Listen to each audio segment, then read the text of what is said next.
Judulnya rupa-rupa karunia tetapi satu roh. 3-2 iya. Sekarang tentang karunia-karunia roh. Aku mau saudara-saudara supaya kamu mengetahui kebenarannya. Kamu tahu bahwa pada waktu kamu masih belum mengenal Allah, kamu tanpa berpikir ditarik kepada berhala-berhala yang bisu.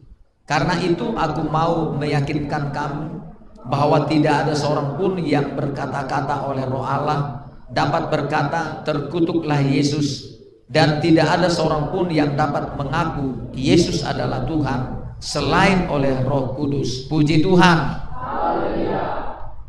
Saudaraku yang saya kasihi dalam nama Tuhan Yesus, di sini firman Allah mengajar kita tentang bagaimana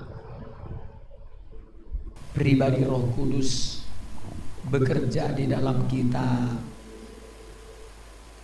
memperkenalkan siapa Yesus, saudara.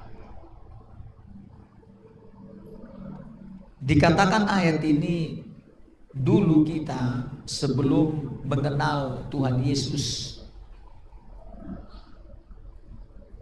kita ini ditarik kepada berhala-berhala yang bisu.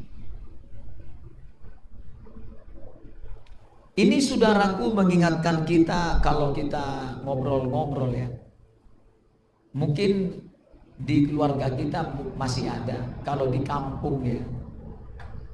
Saya dulu saudara pengalaman ada di sana saudaraku,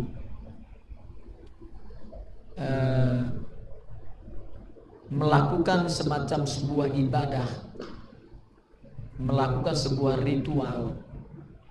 Mereka saudaraku ada yang pergi ke pohon-pohon besar. Mereka di sana membawa persembahan-persembahan. Karena disangka mereka sampai hari ini kan ada pohon yang disebut pohon keramat. Apalagi namanya pohon beringin. Banyak orang takut saudara di sana. Ya, karena dianggap saudara ada di sana pohon itu penunggunya saudara. Makanya saudaraku, itu dinamakan saudara, ditarik kita kepada berhala-berhala yang bisu, termasuk kepada menyembah batu, menyembah patung, ya. Juga saudaraku, mereka bisa juga percaya kepada matahari, bulan. Sampai hari ini kan banyak orang percaya dengan juga bintang-bintang. Ada bintang Capricornus, bintang Sagittarius. Sebetulnya saudara itu mereka ditarik kepada berhala-berhala yang bisu, saudara. Atau disebut juga saudaraku hidup dalam yaitu okultisme ya, okultisme yang percaya kepada yang seperti itu. Ada juga saudaraku mereka memang ada karya-karyanya si iblis. Ya, kalau kita baca saudara, misalkan coba kita baca dulu saudaraku, misalnya di sini Yesaya 57 lah. Yesaya 57. Ini saudara penting kita pahami ya.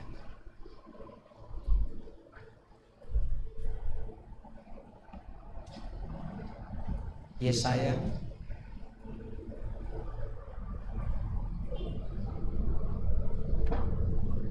pasal, sebentar saudara,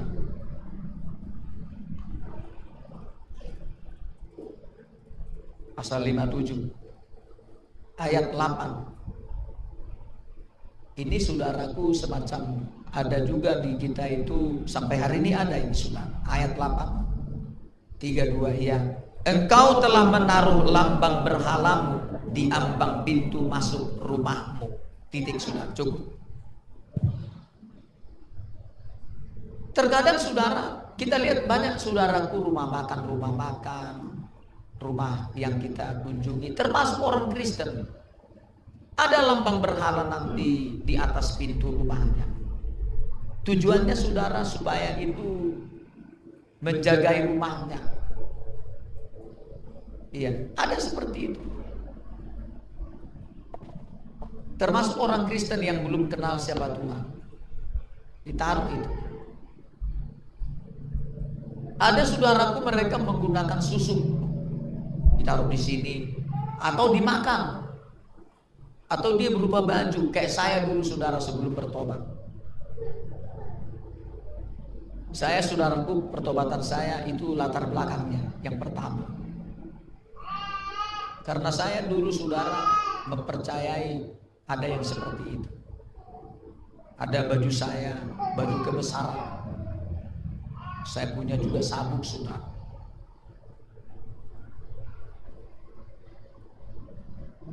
Iya. Karena di sana saudaraku dipercaya ada sesuatu kekuatan. Tetapi saudara, ketika orang, ya katakanlah dia pernah meminum dari dukun, ada minuman, ada makan, kayak kami dulu seperti itu. Iya. Ada juga nanti saudaraku ketika pergi ke kuburan bawa makanan, atau nanti tahun baru mereka membawa semacam satu makanan tertentu kepada nanti bertahun baru kepada orang yang sudah meninggal. Karena dianggap kalau orang Tapanuli saudara, ada di sana pertama tingkatannya, ada namanya begu. Kalau waktu itu begu itu artinya gini, ada tingkatan rohnya saudara, kualitas. Begu itu rohnya saudara. Begu niopung. Baru tingkatan yang kedua, tondi niopung. Baru tingkat yang ketiga, sahala niopung.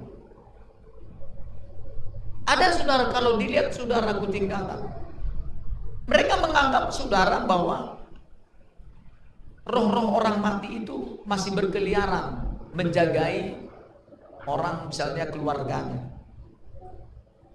Padahal itu adalah tipu muslihat iblis saudara. Belum lagi disuruh nanti makan ini, makan itu. Iya. Saudara mau tahu kalau ketika ada lambang-lambang seperti itu di sini, ketika itu ada, itu setidaknya ada 3 fungsinya bagi si iblis saudara. Pertama apa? Misalnya kita makan lah, ada susuk atau apa, dia ditaruh di sini. Atau kita makan berupa minuman atau makanan, maka tubuh kita itu sudah resmi menjadi bait berhala, bukan bait Allah. Ya, rumah berhala, rumah iblis, saudara. Nah, di sana ada yang pertama, benda yang kita makan atau yang kita minum atau menempel di tubuh kita atau ada di dompet kita, atau ada yang menjaga di rumah kita, ditaruh di depan pintu misal saudara, ada lambang berhalanya saudara. Maka saudaraku, yang pertama bagi iblis itu adalah tujuannya satu, sebagai alat dia untuk memata-matai kita, memata-matai yang ada memakan itu atau taruh susu di sininya, atau ini supaya dia ganteng atau dia cantik saudara. Kan ada susu dia, supaya orang segan atau kebal. Kita ditarik dulu ke sana saudara. Nah, pertama, benda itu adalah alat si iblis untuk memata-matai kita. Artinya memata-matai saudara. Contoh seperti mobil ya, atau HP. HP, kalau HP itu sudah terdaftar saudaraku, terregistrasi. Kalau ada yang maling, asal itu tetap, misalnya apa, apalagi dipergunakan, itu nanti di mana keberadaannya tahu dari pihak berwajib saudara, misalnya dari kepolisian, tahu itu di mana berada. Seperti itulah saudara, misalnya mobil itu kan ada GPS-nya. Kemana mobil kita kalau misalnya dikatakanlah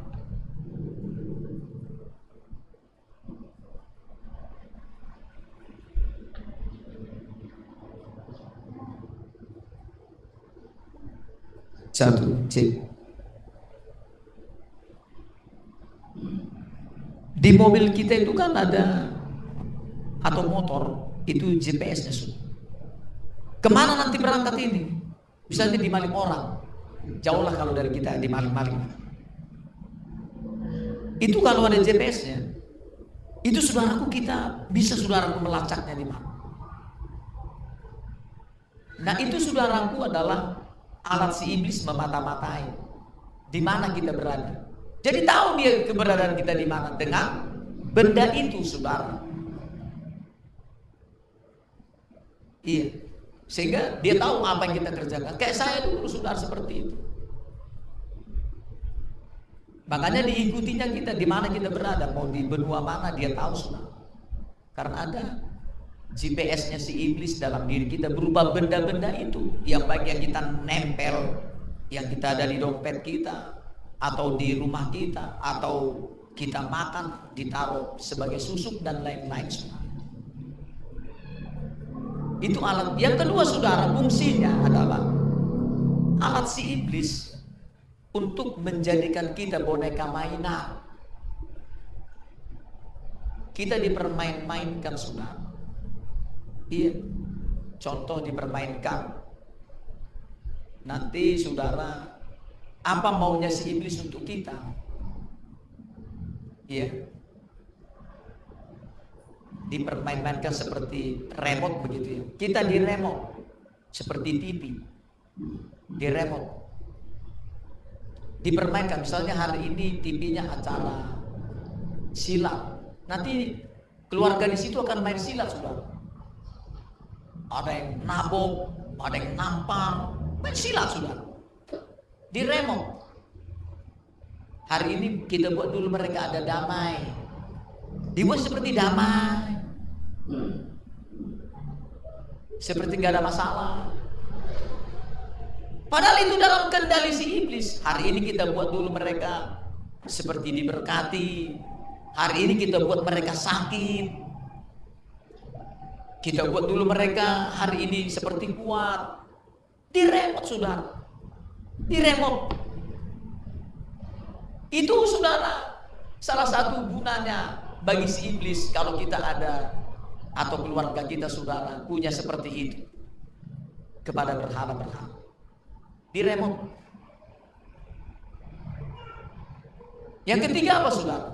Tujuan si iblis, benda itu ada di kita sebagai alat dia mengirimkan maksud jahatnya. Contoh, dia, saudara, nanti akan dibuatnya kita celaka. Iya, karena di kita, saudaraku, sudah dalam kuasanya. Iya, semua kan kita akan dikendalikan kalau ada benda-benda seperti itu, saudara. Dia menguasai keuangan orang itu, perjalanan keluarganya, ekonominya, usaha pekerjaannya, dikendalikan oleh dia. Tapi banyak orang nggak paham seperti itu, saudara. Apalagi dia percaya dengan bintang-bintang. Jangan ada percaya dengan bintang-bintang itu. Atau percaya dengan bulan-bulan. Oh, kita 7 bulan dulu, 7 bulan. Ada saudaraku orang hamil 7 bulan. Kita tidak ada seperti itu, saudara. Kita hanya percaya bahwa Tuhan pasti tolong kita kalau misalnya mereka yang sedang hamil. Bukan karena dirayakan 7 bulannya baru nanti anak itu selamat, tidak. Jangan percaya, saudara, seperti itu. Iya, ada percaya dengan bintang-bintang, bintang Capricornus, bintang Sagittarius, bintang Virgo, dan merasa nanti masing-masing bintang ini ada kelebihan-kelebihannya. Iya, bagaimana hari ini keuangan, bagaimana nanti asmaranya, bagaimana nanti yaitu usahanya, kira-kira hari ini melimpah apa bukan. Oh, kita nggak ditentukan itu, saudara. Jangan percaya dengan itu, apalagi dengan berhala dan roh perdukunan ya. Coba kita baca Ulangan 18. Kita dulu di sini, saudara. Iya. Coba kita baca.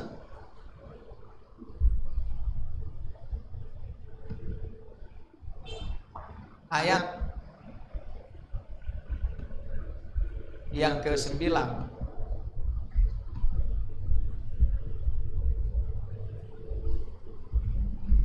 dengan ayat yang sampai 11.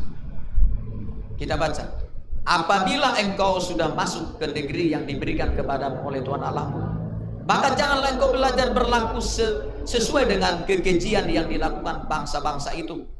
Di antaramu janganlah didapati seorang pun yang mempersembahkan anaknya laki-laki atau anaknya perempuan sebagai korban dalam api, ataupun seorang yang menjadi petenung, seorang peramal, seorang penelaah, seorang penyihir, seorang pemantra, ataupun seorang yang bertanya kepada arwah-arwah atau kepada roh peramal, atau yang meminta petunjuk kepada orang-orang mati. Ya sudah, nggak boleh.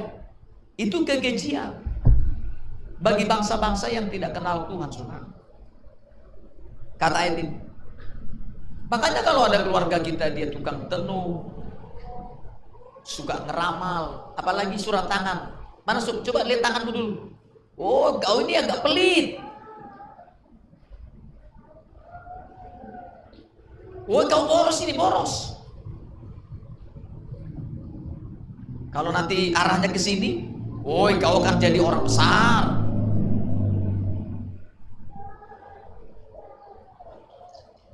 Suka ngeramal-ngeramal, saudara. Ada penelaah, tukang sihir, pemantra, bertanya kepada arwah-arwah, bertanya kepada orang-orang mati. Tanya seperti itu sampai hari ini, saudara. Iya, nanti datang opung yang sudah meninggal, kakeknya, mbahnya, datang dia ngomong, apalagi datang ke rumah kayak tempo hari. Waktu ngobrol-ngobrol, saudara, diundangnya saudaraku ada keluarga jemaat, datangnya hari ini 40 hari, karena dianggap 40 hari itu gentayangan, selama 40 hari itu rohnya, sehingga hari 40 itu ditentukan. Ya, lalu karena selama 40 hari datang dia katanya ke rumah yang sudah mati itu, padahal dalam Ayub pasal 7 sudah jelas berkata. Coba ulangi dulu, kita baca dulu, kita ulangi. Ayub 7, saudara. Ayub 7 ayat yang ke-9 dan 10. Gimana sih orang mati itu? Inilah yang saya sampaikan kepada keluarga jemaat itu. 9 dan 10. Ayub 7 3-2. Iya. Sebagaimana awan lenyap dan melayang hilang, demikian juga orang yang turun ke dalam dunia orang mati tidak akan muncul kembali. Ia tidak akan lagi kembali ke rumahnya dan tidak dikenal lagi oleh tempat tinggalnya. Enggak kembali lagi ke rumahnya ini. Enggak ada itu. Kalau ada yang datang menyerupai mbah kita, nenek kita, kakek, atau orang yang ada yang meninggal, itu bukan mbah yang meninggal itu, saudara. Itu adalah setan yang menyamar sebagai mbah kita, ya, atau nenek kita, opung kita. Apalagi kalau orang Tapanuli, jangan salah sampai hari ini. Iya, contoh musiknya orang Tapanuli bisa mengundang setan, saudara. Iya, coba bilang itu. Kalau ada acara entah kematian atau apa, acara pesta-pesta lah, dia bikin dulu gondang itu dan ini, langsung ada yang kerasukan, saudara. Datang mbahnya, kamu harus pergi ya ke tugu yang sudah kau bangun itu, bawa ayam merah. Suaranya mirip. Pada ketakutan yang di situ, saudara. Di kampung kami dulu seperti itu, walaupun Kristen, nggak ngerti. Saya ingat itu. Lalu saudaraku apalagi ngomong, nanti kamu pergi ke kuburan, ya, kamu harus bawa nanti rokok ardat, rokok kompil. Iya, boleh tanya, saudara. Dan karena nggak tahu firman, saudara, mau nggak mau percaya. Iya. Apalagi ada namanya permata begu. Arti permata begu, saudara, dia bisa melihat roh-roh. Itu dulu Robert itu permata begu. Dia bisa lihat nanti di kuburan-kuburan. Kalau kuburannya orang seberang, banyak pocongnya, sudah. Banyak iblisnya di situ. Kalau kuburannya orang Kristen, nggak ada itu.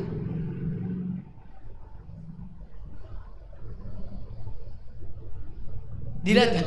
Makanya kalau lewat dari situ, kan kalau kita kan permisi bah, Satavio Pung. Iya, saya dulu gitu. Apalagi masuk hutan, apalagi masuk Laut Selatan, pasti permisi. Ada dulu acara ritual. Takut sama Nyi Roro Kidul. Bikin dulu sesajen. Permisi ya. Apalagi masuk hutan, permisi, ada ritualnya. Iya. Apalagi kalau ada acara di laut, mau ada acara, bikin dulu tabur bunga. Karena takut, saudara. Itu, saudaraku, adalah okultisme, saudara. Memang ya bagi mereka yang masih mempercayai, itu urusan mereka. Maksud saya di sini kita Kristen nggak boleh, saudara.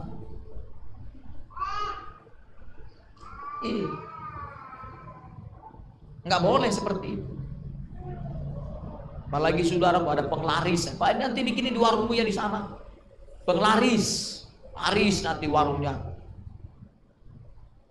Iya, laris, ada penglarisnya. Ada di super kelihatan cantik, kelihatan ganteng, saudara. Itu okultisme, saudara. Percaya dengan berhala-berhala seperti itu. Jangan, saudara. Kita tidak boleh ditipu oleh kuasa kegelapan. Kalau ada masalah, pergi ke dukun. Iya, kehilangan dompet. Dulu ada jemaat kehilangan dompet. Tapi karena baru bergabung, namanya gak ngerti. Dia kehilangan dompet, dicopet. Pergi ke dukun dia. Arahnya sana, asik. Aduh, saudara. Kita dulu ditarik ke sana. Memang, saudara, kadang-kadang ada mereka berhasil. Coba kita baca. Tapi kalau berhasil, saudara, berhati-hati. Takutnya nanti, mereka juga benar, kata kita kan? Coba kita baca Ulangan 13.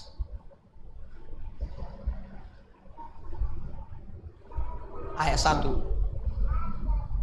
sampai 3. 3:2 ya. Apabila di tengah-tengahmu muncul seorang nabi atau seorang pemimpi dan memberitahukan kepadamu suatu tanda atau mujizat, dan apabila tanda atau mujizat yang dikatakannya kepadamu itu terjadi, dan ia membujuk, mari kita mengikuti Allah lain yang tidak kau kenal, dan mari kita berbakti kepadanya, maka janganlah engkau mendengarkan perkataan nabi atau pemimpi itu, sebab Tuhan Allahmu mencoba kamu untuk mengetahui apakah kamu sungguh-sungguh mengetahui mengasihi Tuhan Allahmu dengan segenap hatimu dan dengan segenap jiwa. Artinya gini, kadang-kadang kan dukun bisa. Benar itu terjadi. Dulu penyihir, pemantra yang menyertai Firaun, tongkat jadi ular, saudara. Dan salah. Karena Musa membuat tongkat dari ular, dia juga bisa membuat itu. Iblis itu sudah belajar dulu di surga, saudara, bagaimana cara Bapa mengerjakan mukjizat. Iya. Udah. Waktu dia dikutuk menjadi iblis, memang kuasanya nggak diambil, tapi tidak diakui lagi. Kuasa itulah yang dimanfaatkan si iblis untuk yaitu memperlihatkan kekuatannya di bumi ini. Makanya dibilang, dukun juga ada kekuatan. Ini memang iya. Coba saudara ngelawan dulu. Misalnya seperti tempo hari, maaf Bu, saya bukannya tujuan apa. Kita kan di sini pernah menghadapi datangnya roh Nyi Roro Kidul di sini. Waktu kita doakan seseorang di sini. Siapa kamu? Kan gitu ya. Nyi Roro Kidul, sudah. Kita doakan. Keluar dia. Kan ada kekuatan mendoakannya dengan biasa-biasa saja. Kita nggak punya ada apa-apa. Biasa manusia biasa. Diperkedel saudara, apalagi dalam dosa. Nanti ngomong gini dia, kamu siapa? Yesus saya kenal, Paulus saya tahu. Kamu siapa? 7 lawan 1, 7 orang anak imam Skewa lawan 1 orang si iblis. 7 orang diperkedel saudara. Ada kekuatan dia. Iya, ada kekuatannya. Dulu kita sudah ketemu di sini Lucifer sudah, pemimpin setan di sini waktu belum dibesarkan di kita. Saya tanya langsung dia waktu kita mendoakan, kamu siapa? Dia ngaku saya Lucifer kan. Kaget kami. Bayangkan pemimpinnya. Kami doakan dia. Jatuh saudara. Coba kalau kita biasa-biasa saja, seperti Simpson berkata, aku akan menjadi manusia biasa seperti mereka yang lain. Habis kita. Habis. Yang main-main saudara. Dia punya kuasa. Makanya terjadi ini, kadang-kadang bisa terjadi yang diomongin. Kan banyak tukang ramal dulu, siapa dulu tukang ramal dulu. Terjadi seperti dulu saudaraku Mama Loren. Terjadi apa diramal. Lalu ketika terjadi itu, kita sebagai anak Tuhan, apa kita mengikuti cara dia, lalu percaya sama dia? Itu boleh terjadi kata ayat ini.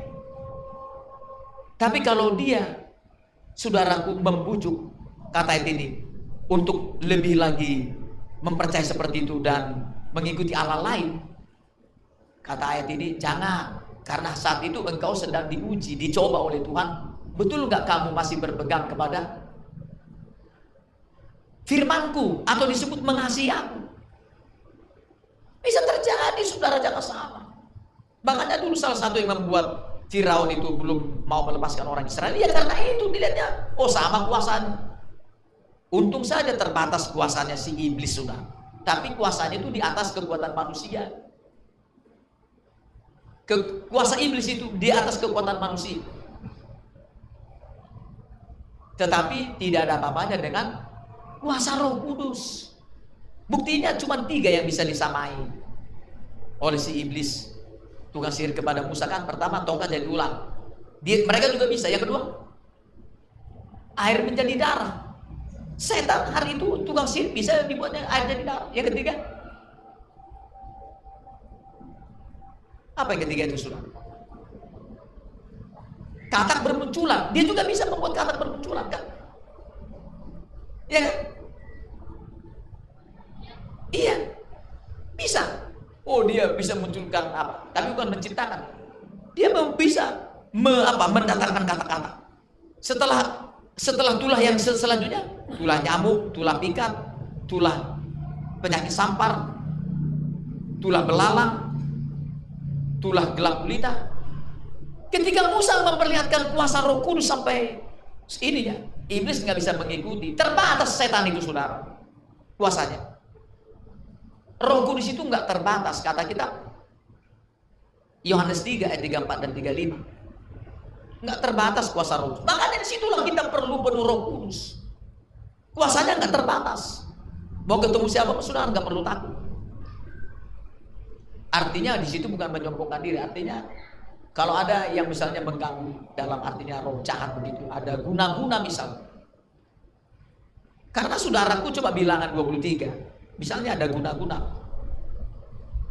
Kalau kita anak Tuhan, bilangan 23 ngomong itu nggak mempan saudara. Coba kita baca bilangan 23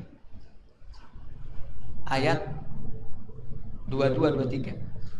3-2 ya. Allah yang membawa mereka keluar dari Mesir adalah bagi mereka seperti tanduk kekuatan lembu hutan. Sebab tidak ada mantra yang mempan terhadap Yakub atau tenungan yang mempan terhadap Israel. Pada waktunya akan dikatakan kepada Yakub, begitu juga kepada Israel, keajaiban yang diperbuat Allah. Lihat saudara, kan nggak mempan saudara.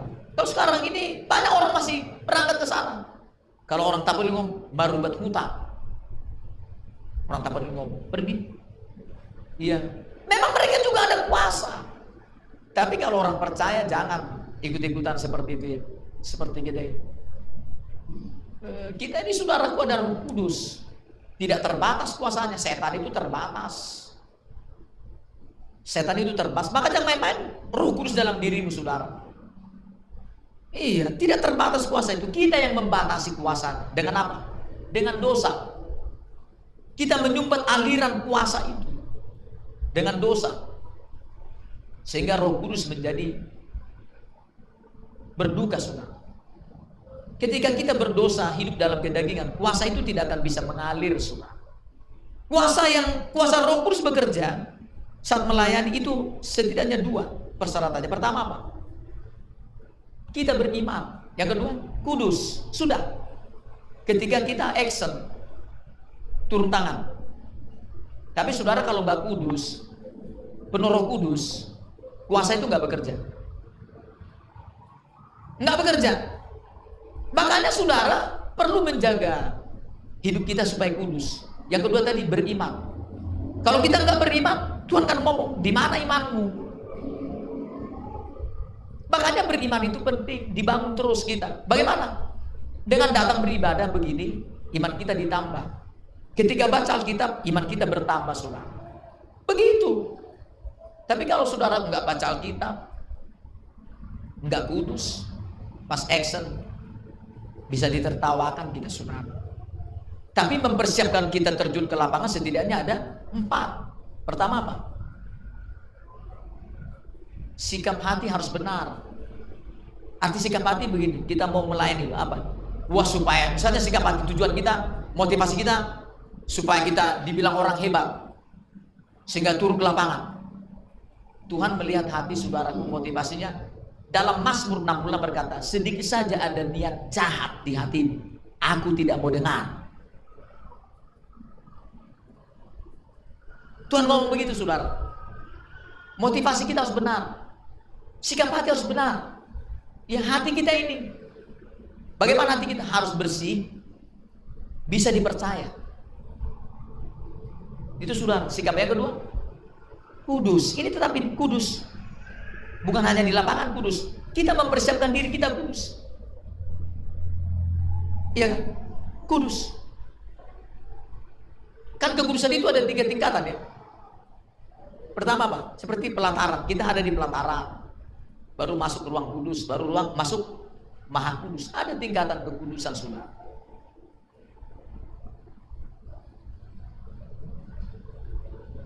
Ya kan? Itu firman Tuhan ngomong. Lalu yang ketiga apa? Setia baca Alkitab. Yang keempat apa? Penyerahan. Banyaklah berdoa, banyak berpuasa. Ketika 4 ini saudaraku melekat dalam diri kita, terjunlah saudara ke pelayanan. Saya percaya Tuhan masih bekerja. Tuhan sudah ngomong begitu saudara ke kita. Tapi saudara kalau nggak kudus mana bisa. Makanya saya pribadi sebagai saudaraku kerja part time ini, tantangannya luar biasa. Misalnya saya di kantor, apalagi dulu saya pernah jadi PPK, saudara. Kan kalau di TV-TV kan yang sering dipenjara itu kan PPK ya, pejabat pembuat komitmen ya. Mengenai misalnya proyek, wah masalah. Saya dulu pernah PPK, saudara. Harus lewat saya uang itu keluar dengan tanda tangan saya. Nah, kalau ada saudaraku misalnya di situ proyek, lalu diadakan saudaraku buka saudaraku tender, saudara, siapa nanti pemenang. Saya kan bisa saja, lo kasih sama gua 10% dari 1M, berapa? 100 juta misal. Saya kan sudah gak kudus, saudara. Apalagi bikin nota palsu. Iya, nota fiktif. Apalagi juga terjadi markup. Aturan harganya 5.000 jadi 10.000. Jadinya cuma 3 juta, dibuat 6 juta. Namanya korupsi, saudara. Kita diperhadapkan seperti itu. Kita terjun di situ. Jangan pernah kita mimpi kita dipakai Tuhan. Nggak pernah bisa dipakai Tuhan seperti itu. Karena Yesus sendiri ngomong. Kalau dalam 2 Timotius 2 ayat 21 berkata, barang siapa menguduskan dirinya, dia akan dipakai Tuhan menjadi alat kemuliaannya. Enggak, saudaraku, enggak mudah saudaraku hidup kudus. Iya. Apalagi dengan penyerahan, puasa. Iya, makanya saya bersyukur ya, dengan sebagai melayani ini saya terikat dengan Tuhan. Terikatnya apa? Mau nggak mau saya kan hari ini saya harus berdoa, saya harus berpuasa, walaupun banyak kesibukan. Walaupun memang saya tahu tidak maksimal puasa saya. Kalau disertai dengan kesibukan, ngurus anak, ngurus keluarga, ngurus kerjaan. Memang nggak maksimal, cuma tidak batal, hanya tidak maksimal saja. Iya, tidak masalah. Makanya saya tetap berjuang untuk berpuasa. Iya, apapun yang sedang terjadi, saya harus datang ke Tuhan. Nah ini saudara, kan kita mau dipakai Tuhan saudara, supaya kuasa Roh Kudus itu yang tidak terbatas akan bekerja.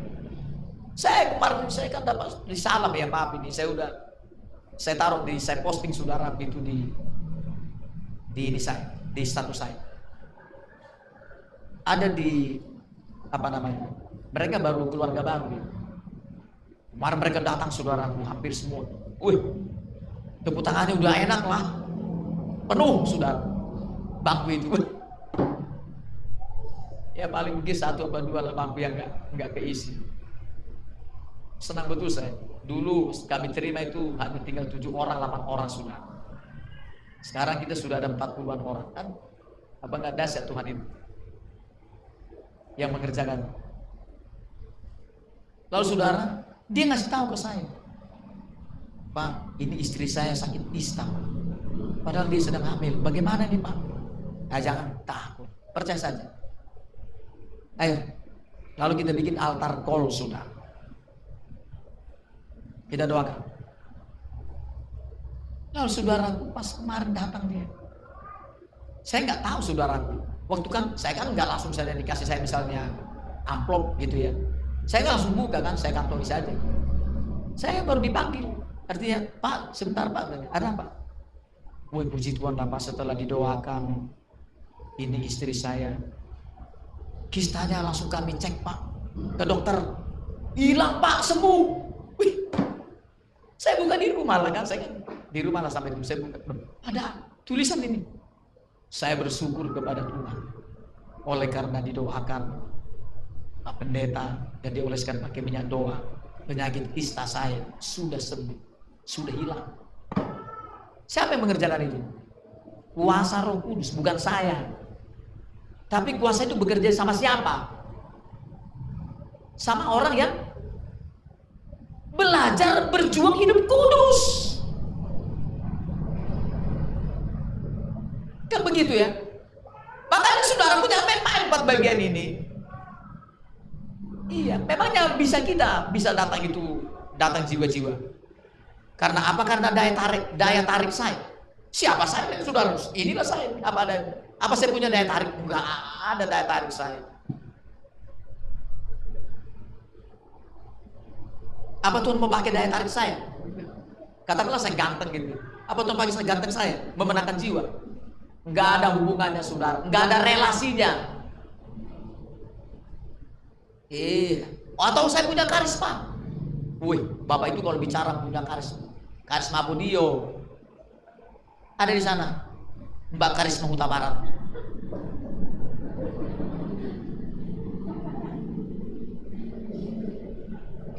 Apa karena saya punya karisma? Atau karena saya punya sekolah sehingga orang segan? Profesor Doktor Rapolo Poltak Simat Mata, SH, STH, MCK, MTK. Apa karena itu Tuhan pakai kita? Enggak ada hubungannya sudah. Tidak ada. Yang ada hubungannya di mana? Yang patah hati. Tapi semuanya diikat dengan beriman. Lakukan sikap hati dengan iman. Lakukan kekudusan dengan iman. Lakukan pembacaan kitab dengan iman. Lakukan saudaraku penyerahan dengan iman. Baru kuasa bekerja. Tapi saudara kalau nggak kudus, contoh, nggak usah banyak, kudus lah dulu. Coba kita baca kata Yesus ini. Kata Yesus. Bukan Yesus yang ngomong ini. Siapa yang ngomong ini? Orang yang baru dijadikan Tuhan Yohanes 9. Lihat di sini. Wah, luar biasa ini kata-kata ini. Yohanes 9. Apa katanya di sini, Saudara? Ini luar biasa. Ini orang itu ngomong ayat 31. 32 ya. Kita tahu bahwa Allah tidak mendengarkan orang-orang berdosa, melainkan orang-orang yang saleh dan yang melakukan kehendaknya. Ini Saudara kudus namanya. Artinya Tuhan Yesus nggak bisa menjelikan mata orang buta itu kalau dia bukan orang yang saleh, kalau dia bukan orang yang melakukan kehendak Allah. Orang-orang berdosa seperti Farisi, ahli Taurat nggak bakal dipakai. Itulah sebabnya saudaraku, kita datang ke Tuhan ini. Kalau kita perjuangkan 4 bagian ini masing-masing kita, woi, percaya saudara, nggak usah khawatir, masing-masing kita pasti dipakai Tuhan. Masing-masing kita. Makanya saudara, seperti di sini lihat, kembali di 1 Korintus 12. Supaya jangan terlalu melebar, saudara. Apa namanya? Dikatakan sini lihat. Nah makanya lalu datanglah saudaraku pekerjaan Roh Kudus. Nah ini saudara, kalau kita baca Kejadian pasal 1, waktu Tuhan menciptakan langit bumi ini, langit bumi belum berbentuk, tapi sudah ada Roh Kudus melayang-layang. Makanya saudara, penting diutus Roh Kudus supaya lewat Roh Kudus bumi ini dibentuk. Kita gambaran bumi belum berbentuk dan kosong, gelap gulita. Itu kan dulu kita gitu, belum berbentuk, kosong, gelap gulita. Roh Kudus datang saudaraku melalui Tuhan Yesus. Makanya siapa yang percaya sama dia, Roh Kudus akan bekerja memperkenalkan Yesus lewat firman, ya kan? Maka firman itu dibilang, lalu berfirmanlah Allah, jadilah ini terang. Jadi siapa itu mengerjakan? Roh Kudus. Firman itu terlaksana oleh Roh Kudus. Jangan salah saudara. Makanya Paulus ngomong 1 Korintus 2. Apa ngomongnya? Aku menyampaikan pemberitaanku bukan dengan kata-kata yang indah supaya orang senang mendengar. Tidak. Tapi dengan kekuatan Roh Kudus aku menyampaikan firman. Lihat kata-kata itu saudara. Kalau saya menyampaikan di sini kata-kata yang indah supaya saudara senang dengan saya kedagingan saudara di sini. Kedagingan. Sehingga saudara nggak bakal dibangun. Iya. Tapi kalau dengan kekuatan Roh Kudus, maka firman itu akan bekerja dalam diri kita. Walaupun kita menderita, walaupun kita sengsara seperti jemaat yang ada di Tesalonika, kamu dulu tertindas. Tapi ketika saya menyampaikan firman, kamu menerimanya dengan sukacita dan kamu bertobat. Kan ada orang ngomong begini, waktu dia, maaf ya, kita ketemu dengan orang yang sangat miskin, dia tertindas. Kalau dia nggak ada kasih karunia, waktu kita ngomong, pasti ngomong gini dia. Firman katamu, saya penting duit. Ngerti kan Pak? Duit. Kalau saudaraku darah panggilan, Roh Kudus bekerja, dia akan berani berkata, ya, kalau gak ada duit pun gak apa-apa. Saya berpuasa hari ini seperti Paulus. Saudara kalau puasa, bukan kayak sekarang kita ini. Kalau puasa, beli gorengan, kelapa muda. Kayak saya seperti itu kalau buka puasa, siapkan kelapa muda. Iya. Kalau nggak ada, kalau Paulus nggak ada itu. Dia puasa, dia nggak ada duit, puasa dia. Kalau sekarang kita gimana? Nggak ada duit, pening 7 keliling saudara. Tapi itulah kekuatan Roh Kudus, itulah hebatnya Roh Kudus itu kalau udah menyampaikan firman. Lihat di sini, Roh Kudus lah yang memperkenalkan Yesus. Ya makanya kita sekarang mengaku Yesus itu Tuhan karena apa? Roh Kudus yang bekerja dalam, tapi pribadinya belum. Tapi dia bekerja, itu aja. Apa? Misalnya orang bertobat kan pekerjaan Roh Kudus itu. Contoh, ketika disampaikan firman, Dia insaf. Siapa yang bosan? Roh Kudus. Melalui firman itu. Tapi belum penuh Roh Kudus. Waktu dibaptis, itu pekerjaan Roh Kudus. Waktu kita ngomong Yesus adalah Tuhan, itu pekerjaan Roh Kudus. Tapi belum penuh Roh Kudus. Kalau belum berbahasa roh, itu tanda utamanya semua. Kan begitu ya. Dan kalau ini nggak boleh, kalau Roh Kudus nggak bisa ngomong dia terkutuklah Yesus. Kalau ada orang ngomong gitu, itu bukan Roh Kudus itu. Apalagi kita dihina-hina. Saya dulu pernah diomongin orang, dia main pendeta itu siapa ini? Masa dia sampai ke Pentakosta terus dia ibadah terus, dihipnotis sama pendeta itu. Bukan saya menghipnotis saudara, Roh Kudus yang bekerja, menarik dia. Salah itu. Itu sebabnya saudaraku di sini. Roh Kudus akan memperkenalkan itu. Lalu Roh Kudus itu apa? Mengerjakannya dalam kita. Diberikan kata ini karunia roh. Seperti kita ini anggota tubuh banyak. Ada kepala, ada tangan, ada semua anggota tubuh. Tapi semuanya satu tubuh. Sama dengan kita. Banyak kita karunia roh. Tapi satu roh. Tidak boleh saudaraku mengatakan karunia si A lebih hebat, si B tidak. Jangan, kita tidak boleh merendahkan satu dan lain. Kita sama di hadapan Tuhan. Tapi nggak boleh mengata-ngatai karunia ya, jangan.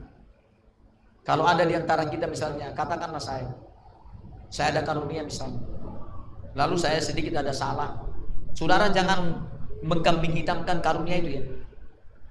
Bukan si karunianya yang salah, orang dia itu yang salah. Sama seperti sekarang, kalau ada institusi ngomong tidak dipungut biaya, kan gitu ya? Tapi ketika masuk sana, setiap pos dikasih duit. Yang salah siapa? Oknumnya, bukan institusinya, bukan Roh Kudus yang salah, tapi apa? Orangnya. Jangan mengatakan karunia, Tuhan marah saudara. Itulah gunanya datang kebaktian supaya dibenahi, karena kita ini kan masih banyak kesalahan-kesalahan kita. Siapa kita yang perfect saudara? Banyak kita kekurangan, banyak salah. Kita nggak boleh saling menghakimi.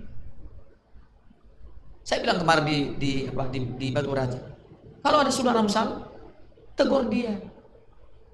Jangan hakimi dia. Atau kamu sih begini nih. Alkitab ngomong, kalau ada yang melakukan pelanggaran, Galatia 6 ayat 1 ngomong seperti itu. Hendaklah kamu yang rohani menegur dia dengan roh yang lemah lembut. Ada kata-kata itu. Sampai kami bisa kalau ngobrol di jalan, beda namanya teguran keras, beda dengan teguran kasar. Iya, ada kasar, ada namanya keras, beda itu. Lihat hasilnya ketika saudara tegur misalnya, benar enggak? Berubah enggak dia? Coba dengan lemah lembut. Iya, kalau kita merangkak karena kita benci dia, nggak suka dia, jangan. Dia itu keluarga kita, saudara kita. Apa bedanya kita punya kakak adik? Saya punya adik. Dia kan adik saya, biar gimana dia adik saya. Tanggung jawab saya untuk membenahi dia. Saya nggak boleh benci dia atau menjauhi dia.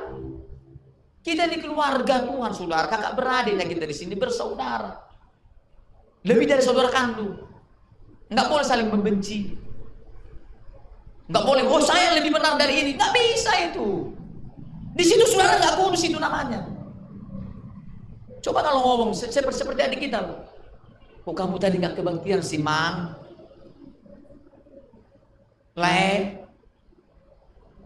Coba saudara datang marah-marah sama dia. Nah repot saudara. Bisa tersinggung dia saudara. Ada waktunya kita marah, tapi marahnya marah benar ya, jangan marah berdosa.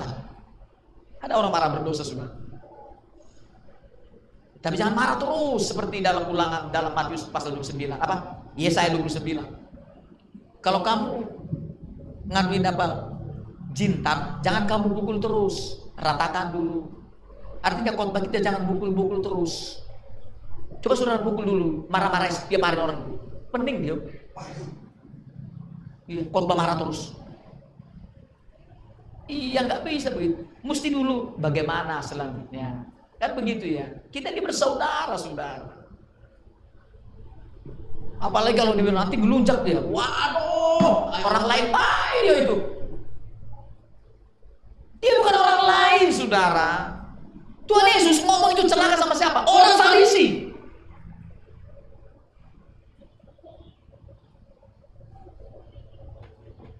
Nah, itulah sebabnya saudara saya menyampaikan ini. Sama kita, kalau kita ada Roh Kudus itu, saudara, lihat buahnya.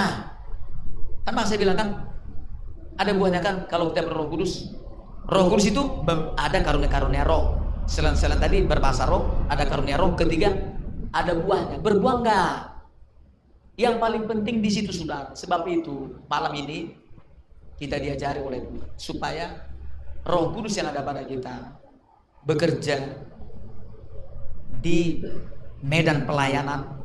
Persiapkan diri kita dengan motivasi yang benar, sikap hati kita, hidup kudus, baca Alkitabmu, dan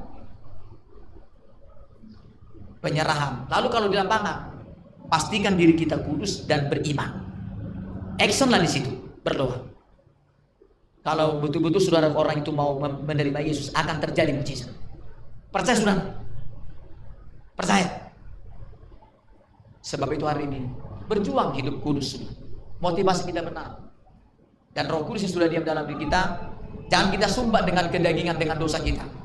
Tapi saudara, jaga diri kita, terus hidup kudus dengan mau dibersihkan, dibenahi, dibentuk oleh firman Tuhan sampai hari ke-7. Hari ke-6 berkata, semuanya terlihat sangat baik. Roh Kudus itu mengerjakan lama-lama sangat baik. Dari baik menjadi sangat baik. Roh Kudus begitu membentuk kita untuk dipergunakan. Bumi ini dulu bisa berguna. Karena apa? Itu pekerjaan Roh Kudus. Kita juga digambarkan begitu. Dari gelap gulita, kosong, tidak berbentuk, tapi dibentuk oleh Roh Kudus melalui firman. Dia berkata, baru disebut kita sadar, baru bisa dipergunakan oleh Adam dan Hawa dan semua seperti kita. Demikian kita supaya bisa dipergunakan, maulah dibentuk oleh Roh Kudus. Roh Kudus sudah ada dalam diri kita. Biarkan dia bekerja. Caranya apa? Turuti apa kata firman. Karena itu dari Roh Kudus, maka kita pasti dipakai Tuhan menjadi alat kemuliaannya. Haleluya. Amin. Kita semua berlutut.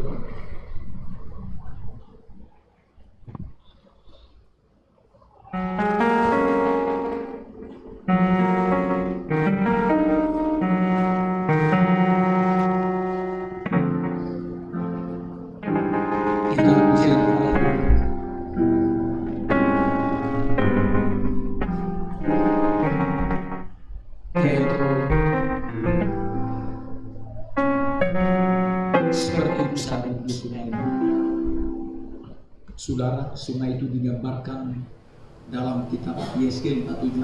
Lalu keluarlah sungai air dari bait Allah.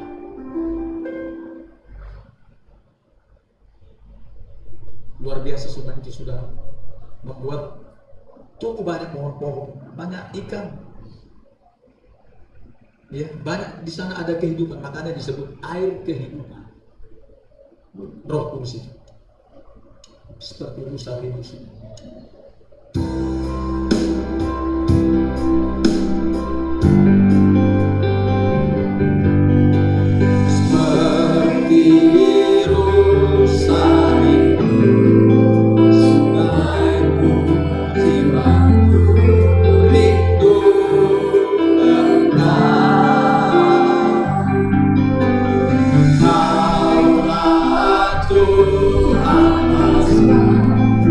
Hatiku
Yesus,